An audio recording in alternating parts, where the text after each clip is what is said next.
Hello everyone, welcome back to my channel. Generally आप सभी ने पार्ट 1 वीडियो देख ली होगी एक्सक्रीटरी सिस्टम यूनिट से। अगर उस वीडियो में आपका कोई भी डाउट हो तो प्लीज़ अपने डाउट्स को डे बाय डे क्लियर करते रहिए, वरना एट लास्ट आपके डाउट्स बहुत ज़्यादा हो जाएगा और उनको क्लियर करना प्लस उनको समझना बहुत मुश्किल हो जाएगा आपके लिए। इसीलिए अपनी प्रॉब्लम को डे बाय डे सॉल्व करते रहिए। जनरली ये एक्सक्रीटरी सिस्टम की पार्ट 2 वीडियो है। आज की वीडियो में हम डिस्कस करेंगे नेफ्रॉन को, नेफ्रॉन के डायग्राम को, उसका थियोरेटिकल वे को, साथ ही साथ हम उसके डिस्कस करेंगे parts of nephron. So without wasting our time let us start. आज की वीडियो में हम डिस्कस करेंगे नेफ्रॉन को। तो नेफ्रॉन का ये डायग्राम बहुत ही ज़्यादा इंपॉर्टेंट है। नेफ्रॉन आपके एग्जाम में आएगा एनाटॉमी या फिजियोलॉजी में, तो आपको ये डायग्राम बनाना है। अगर ये डायग्राम आशा लता की बुक का है, अगर ये डायग्राम को डिफिकल्ट लग रहा है तो आप अपना सिंपल और इजी डायग्राम बना सकते हैं एनसीईआरटी का। मेनली बहुत से स्टूडेंट ने इसको याद करा है तो बहुत इजी है। सबसे पहले आपको पता है कि एफरेंट आर्ट्रियोल्स होते हैं, फिर ग्लोमेरुलस होता है, फिर वुमेन कैप्सूल है, फिर वुमेन कैप्सूल के बाद में आप देख सकते हो पूरी लूप है। लूप के बाद में आपको मेंशन करना है कि लूप ऑफ हेनले है, असेंडिंग लूप, डिसेंडिंग लूप, उसके क्रॉस में वासा रेक्टा इसमें मेंशन कर रखी है। अगर आप मेंशन करो तो ठीक है, नहीं तो नहीं। फिर आपको डीसीटी में आप मेंशन करोगे डिस्टल कॉन्वोल्यूटेड ट्यूब्यूल, फिर आपका आएगा कनेक्टिंग डक्ट। तो इनडायरेक्टली आपको पूरा पाथवे क्लियर होना चाहिए कि कैसे। तो पहले सबसे पहले नेफ्रॉन आएगा, मतलब कि आप सबसे पहले स्टार्ट करोगे ना तो नेफ्रॉन से। अच्छा, मैं आपको पार्ट्स दिखाती हूँ तो आपको क्लियर हो जाएगा। जैसे कि आप इसमें देखिए, सबसे पहले आप नेफ्रॉन, फिर रेनल कॉर्पसल्स और ट्यूबुलर पार्ट रहेगा। कॉर्पसल्स में आपके दो होंगे ग्लोमेरुलस, वुमेन कैप्सूल, और उसके बाद में ट्यूबुल पार्ट आपका आएगा PCT, loop of Henley, distal convoluted tubule, that is DCT. अब इस डायग्राम को देखिए, नेफ्रॉन से स्टार्ट हुआ, नेफ्रॉन से स्टार्ट होने के बाद रेनल कॉर्पसल से स्टार्ट होगा, उसमें प्रेजेंट होगा ग्लोमेरुलस एंड वुमेन कैप्सूल। तो सबसे पहले आपका प्रेजेंट है ग्लोमेरुलस, वुमेन कैप्सूल। ग्लोमेरुलस में आपका आएगा एफरेंट आर्ट्रियोल्स। नेक्स्ट उसके बाद में आपका आएगा पीसीटी, पीसीटी के बाद में आ रहा है आपका लूप ऑफ हेनले। आप डायग्राम को देख लीजिए, क्लियर है बिल्कुल। लूप ऑफ हेनले में भी दो चीज मेंशन होंगी, descending lymph and ascending lymph. फिर आपका लूप ऑफ हेनले दो टाइप्स के मैंने बता दिए। नेक्स्ट आपका आएगा डीसीटी, जिसको हम लोग कहते हैं डिस्टल कॉन्वोल्यूटेड ट्यूब्यूल। फिर आएगा सीटी, दैट इज कलेक्टिंग ट्यूब। तो ये डायग्राम आपको बिल्कुल मेंशन करना है, अच्छे से प्रैक्टिस कर लीजिएगा, जिससे बिल्कुल आपको बिल्कुल उस टाइम पे आप लेबलिंग ना भूलें, क्योंकि इंपॉर्टेंट है। तो सबसे पहले आप क्या करोगे, अगर नेफ्रॉन आता है आप या तो ये डायग्राम बना सकते हो जो कि आशा लता की बुक में, या फिर आप अपना सबसे इजी डायग्राम बना सकते हो जिसके लिए आप बहुत कंफर्टेबल हो, आई नो, वो डायग्राम बना सकते हो। उसके साथ में अब मेंशन करोगे पार्ट्स ऑफ नेफ्रॉन को इस चार्ट से। इस चार्ट में कुछ नहीं है, सिर्फ नाम दे रखा है बस। अगर आप पाथवे भी देखोगे ना, ब्लड का कितना इजी दे रखा है। वैसे पाथवे की जरूरत नहीं है, मैंने लिखा तो मैंने दिखा दिया। अगर आपको जरूरत है तो मैं इसको रीड कर देती हूँ जिससे क्लियर हो जाए आपको। पाथवे ऑफ ब्लड की अगर मैं बात करूँ, सबसे पहले रेनल आर्टरी, फिर आपका जाएगा इंटरलोब्युलर आर्टरीज में, फिर एरिवेट आर्टरीज में, फिर इंटरलोबुलर आर्टरीज में, फिर इंटरलोबुलर वेन में, फिर एक्यूरेट वेन में। एक्यूरेट वेन में जाने के बाद में आपका आएगा इंटरलोबुलर वेन, फिर रेनल वेन। तो आप देख सकते हो यह आपका क्या है, पाथवे ऑफ ब्लड। इस तरीके से पाथवे इंपॉर्टेंट होता है, बट आप इस तरीके का पार्ट्स ऑफ नेफ्रॉन जरूर बनाइएगा। आप देखो, आशा लता की बुक में बहुत सारे डायग्राम दे रखे हैं, बट इतने डिफिकल्ट है। तो आप मेरी बात को मान लीजिए, या तो ये डायग्राम की प्रैक्टिस कर लीजिए अगर आपको इजी लग रहा है, नहीं तो आप अपना कंफर्टेबल डायग्राम बनाइए एनसीईआरटी वाला, फिर मेंशन कर दीजिएगा पार्ट्स ऑफ नेफ्रॉन। चलिए अब हम डिस्कस करते हैं हमारे नोट्स से। अगर मैं बात करूं नेफ्रॉन, नेफ्रॉन क्या है? नेफ्रॉन एक कॉम्प्लेक्स ट्यूबुलर स्ट्रक्चर है।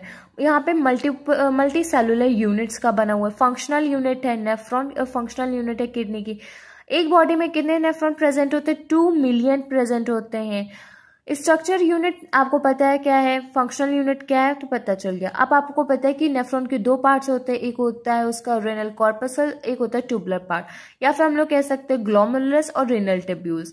सो अब जनरली हम स्टार्ट करते हैं कि जब हम लोग ग्लोमेरुलस और वुमेन कैप्सूल को साथ में लेके चलते हैं तो उसको हम लोग क्या कहते हैं, माल्फिजियन बॉडी या फिर रेनल कॉर्पसल।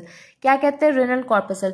अभी आपने डिस्कस करा पार्ट्स में, जब ग्लोमेरुलस वुमेन कैप्सूल है तो क्या है, रेनल कॉर्पसल। रेनल कॉर्पसल कहते हैं या फिर क्या कहते हैं, माल्फिजियन बॉडी। इसी में चीजें आपको डिफरेंट बता रही हूँ और अलग अलग बुक से बता रही हूँ, जैसे आपको क्लियर है, आपको याद रहे और आप रिवाइज कर सको। ये नोट्स बहुत ही ईजी लैंग्वेज में है, साथ ही साथ आप इसको याद भी कर सकते हो।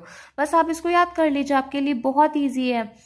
नेक्स्ट हम अगर मैं पॉइंट की बात करूँ तो ग्लोमेरुलस क्या है, फिल्ट्रेटिंग यूनिट है। यहाँ पे बहुत सारे स्पेशल सेल प्रेजेंट होते हैं जिससे जितनी भी चीज़ें फिल्टर है वो ईजी हो सके। फिल्टर होने के बाद में वो सारी चीज़ें जब वुमेन कैप्सूल्स में जाती हैं वो इंटरस्टिशियल फ्लूइड से मिलती हैं।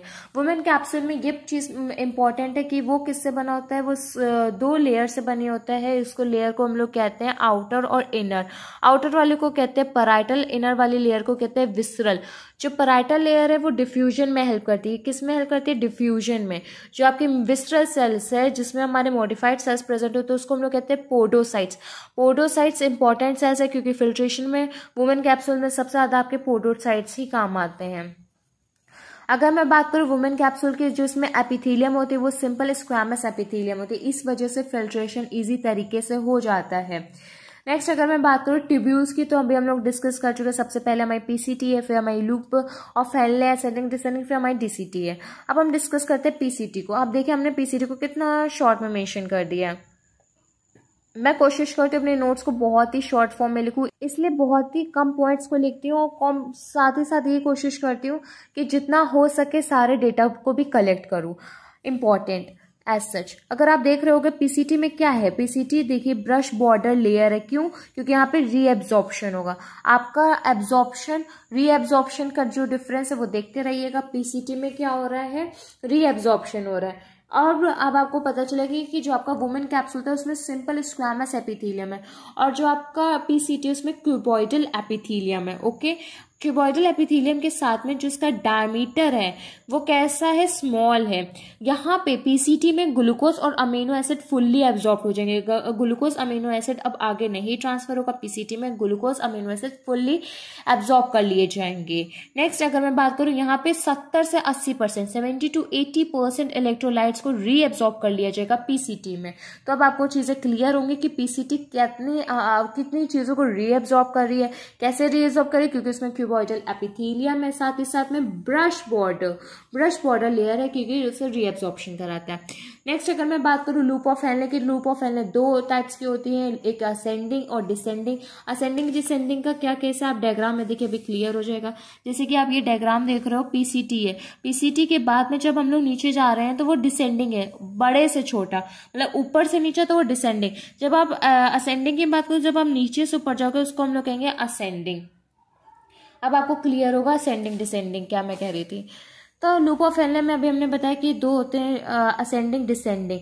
जो आपकी असेंडिंग लिंक वाली है वो आपकी जनरली किसके लिए परमेबल है, किसके लिए परमेबल नहीं है, ये भी बहुत इंपॉर्टेंट है। डिसेंडिंग लिंक परमेबल है रिजॉर्ब करने के लिए वाटर एंड NaCl। तो अभी हम लोगों ने डिस्कस कर लिया है पीसीटी लूप ऑफ हेनले जिसको हम लोग LOH कहते हैं शॉर्ट फॉर्म में। अब हम डिस्कस करते हैं हमारी डीसीटी को। अब देखिए आप डीसीटी हमारी कैसी कंडीशनल रीएब्जॉर्प्शन करती है, मतलब कि जब डीसीटी तब रीएब्जॉर्ब करेगी जब कंडीशन है। मतलब कि इसका क्या कहना है, पीसीटी है वो स्टूडेंट है जो डेली स्टडी करते हैं, डीसीटी वो है जब एक कंडीशन रख दी है कि आपका टेस्ट है या फिर आपके एग्जाम है तब आपको स्टडी करना ही करना है, तो एक आपके क्या है कंडीशनल रीएब्जॉर्प्शन है। डीसीटी पे कौन से हार्मोन वर्क करते हैं ये क्वेश्चन 1 मार्क में पूछ सकता है, एमसीक्यू में पूछ सकता है। तो हार्मोन कौन से होते हैं, एक एडीएच हार्मोन वर्क करता है, एक एल्डोस्टेरोन हार्मोन वर्क करता है। अगर मैं बात करूं कंडक्टिंग डक्ट की, तो जनरली क्या है कंडीशनल रीअब्जॉर्प्शन होता है जिसमें हार्मोन का इफेक्ट बहुत ही ज्यादा होता है। कंडक्टिंग डक्ट में जितना भी आप एब्जॉर्ब करोगे हार्मोन का इफेक्ट किसका होता है, एडीएच का होता है। कलेक्टिंग डक्ट में एडीएच एल्डोस्टेरोन दोनों होता है, कलेक्टिंग डक्ट में सिर्फ एडीएच का होता है। वासा रेक्टा क्या है, वासा रेक्टा वो एक पेरिट्यूबुलर कैपिलरी है जो कि अराउंड में होगी LOH के। जिसमें वासा रेक्टा प्रेजेंट है उसको हम लोग कहेंगे जक्स्टा मेडुलरी नेफ्रॉन। आप इस चीज का बिल्कुल डिफरेंस रखिएगा कि अगर एग्जाम में नेफ्रॉन अच्छे से मतलब एक्सक्रीटरी सिस्टम अच्छे से पूछा गया तो नेफ्रॉन में डिफरेंस आएगा, वो डिफरेंस बहुत इंपॉर्टेंट होता है। लूप ऑफ हेनले आपको पता चल गया मिनिमम एब्जॉर्प्शन है, और आपको ये क्लियर हो जाएगा कि जो आपकी लूप ऑफ हेनले में मिनिमम रीएब्जॉर्प्शन का है, लूप ऑफ हेनले में मैक्सिमम क्या है, पीसीटी में। ये चीज मेंशन करिए, इस पॉइंट पे आप फोकस करिए। Minimum reabsorption loop of Henley, maximum reabsorption PCT. अगर मैं बात करूँ डिसेंडिंग लूप ऑफ हेनले की, तो वो क्या है, परमिएबल है किसके लिए, वाटर्स के लिए, इम्परमिएबल है सॉल्ट के लिए। क्यों परमिएबल है वाटर के लिए, क्योंकि उसमें एक्वापोरेंस है। क्या प्रेजेंट है, एक्वापोरेंस। अगर मैं बात करूँ असेंडिंग लूप ऑफ एनले की, वो परमिएबल है सॉल्ट के लिए। क्यों, क्योंकि वहां पे कैरियर चैनल्स हैं। अगर आपसे डिफरेंस पूछ लिया जाए कि असेंडिंग डिसेंडिंग लूप ऐसा है, लेकिन क्यों है, रीजन, तो रीजन ये है कि उसमें एक्वापोरेंस है इसीलिए परमिएबल है वाटर के लिए, कैरियर चैनल्स है इसलिए परमिएबल है वाटर के लिए। तो हम लोगों ने डिस्कस कर लिया हमारे नेफ्रॉन को, जनरली हम लोगों ने डिस्कस करा आज की वीडियो में डायग्राम, उसके पार्ट्स को। पार्ट्स के बाद में आज की वीडियो में हमने डिस्कस करा PCT, loop of Henle, distal convoluted tubule, that is DCT. Next हम जो बता रहे थे डिफरेंस, बहुत इंपॉर्टेंट है, आप इसको बिल्कुल मेंशन कर लीजिए।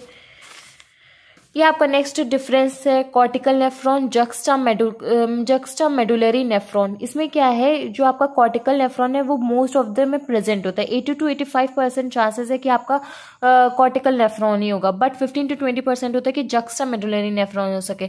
जक्स्टा मेडुलरी नेफ्रॉन का क्या मतलब होता है, जैसे कि आप इसमें ये डायग्राम देख रहे हो, ये डायग्राम आपका कॉर्टिकल नेफ्रॉन का आएगा, क्योंकि इसमें आपका वासा रेक्टा नहीं प्रेजेंट है। अगर डायग्राम में वासा रेक्टा प्रेजेंट है, इसका मतलब वो कैसा है, जक्स्टा मेडुलरी है। इसमें एलओएच की मतलब कि लूप ऑफ हेनले की लेंथ कॉर्टिकल नेफ्रॉन में शॉर्ट होगी और as opposite to juxtamedullary में लॉन्ग होगी। वासा रेक्टा किस में एब्सेंट होगा, कॉर्टिकल नेफ्रॉन में, और किस में प्रेजेंट होगा, जक्स्टा मेडुलरी में। आप इसमें देख सकते हो कि जितनी भी पेरिट्यूबुलर ब्लड कैपिलरी है दोनों में प्रेजेंट है। कंसंट्रेटेड यूरिन कहाँ पे होगा, तो कंसंट्रेटेड यूरिन आपकी जक्स्टा मेडुलरी में होगा। क्यों, क्योंकि वहां पे काउंटर करंट मैकेनिज्म चलेगा, वो इसलिए होता है क्योंकि यूरिन का कंसंट्रेशन हाई कर सके। कॉर्टिकल नेफ्रॉन में काउंटर करंट मैकेनिज्म नहीं चला सकते हम लोग, क्यों, क्योंकि उसमें वासा रेक्टा प्रेजेंट नहीं होता है। तो आज की वीडियो में हम लोगों ने जनरली पूरा नेफ्रॉन को कवर अप कर लिया, डायग्राम विद पार्ट्स, उसको हम लोगों ने सेपरेटली और जो इंपॉर्टेंट पॉइंट्स है उसको भी डिस्कस कर लिया। अगर आपका कोई भी डाउट हो related to introduction of excretory system, या फिर आपका कोई डाउट हो नेफ्रॉन से रिलेटेड, सो प्लीज आप कमेंट बॉक्स में मेंशन कर दीजिए। Like the video, share the video, subscribe to the channel.